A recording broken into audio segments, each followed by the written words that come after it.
Obviously, tomorrow's going to be a warmer day for a lot of folks who work outside. Yeah. Brad, nearing even some records possibly tomorrow, right? Yeah, it's legit going to be hot because temperatures could approach 90 in some areas, and in that full sun, it will feel pretty warm out there. You see the line of showers and storms to the north, that's going to stay up there. We're in that southerly flow, kind of the warm part of the storm.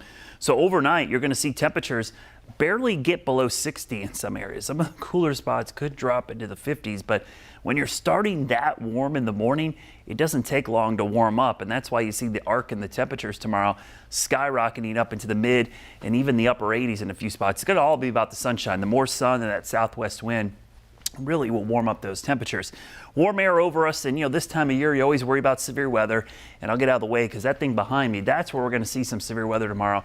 That line of storms, likely some supercells, maybe a significant tornado outbreak for parts of the mid-south. Now this storm will weaken as it pushes our way, so the first batch of rain, that's not the one I'm worried about. I'm worried about some redevelopment ahead of the front if we see some sunshine, and while there won't be many storms with that second wave, the ones that get going could possibly be severe. Tonight we're watching severe storms along that front, medium to low range. Tomorrow you can see the red there, that highlighted area in maroon where we have that black line. That's where we really think we're going to see most of the severe storms tomorrow. But this is a pretty big area that is impacted. Now as it pushes to the east, it gets weaker. Parts of our viewing area into the upstate and Midlands in that low risk. This could be expanded though with tonight or tomorrow morning's update.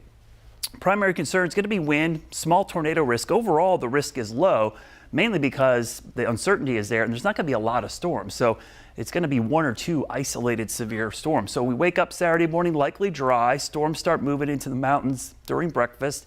By lunchtime, the line of broken storms moving across the Piedmont, likely not too strong. They begin to weaken. The sun comes out, and then you see new storms likely developing ahead of the main front.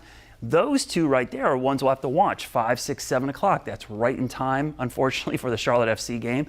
They push out quickly, but you see how isolated they are. Hopefully they'll miss the area, but we'll have to keep an eye on them. So I'm going to have a scattered storm chance there, but temperatures in the 70s for Charlotte FC taking on New York on Saturday night. We'll watch the thunderstorm fuel because this will be the key. Not a lot on Saturday early, but then late in the day into the evening, you see just enough there that those storms could have some energy. Again, overall, it's a pretty low risk, but it bears watching. Rain chances, again, Saturday, then again Monday, and then some time to finally dry out. Pollen, boy, if you're an allergy sufferer, it's going to be pretty brutal. It was high today. The winds are picking up. The warm temperatures very high for the next 3 days in a row. Here's a look at your Guy Roofing 7-day forecast. Very warm tomorrow, near record highs, near 80 this weekend, even with the scattered storm Saturday. Then next week, keep an eye on Wednesday, Thursday morning, potentially maybe some patchy frost with that setup. And then we go into late next week and you'll see temperatures warming back up, but maybe some rain. We'll have to keep an eye on that as well because night's home opener is next Friday. Yes, circle that on your calendar. All right. Thank you, Brad.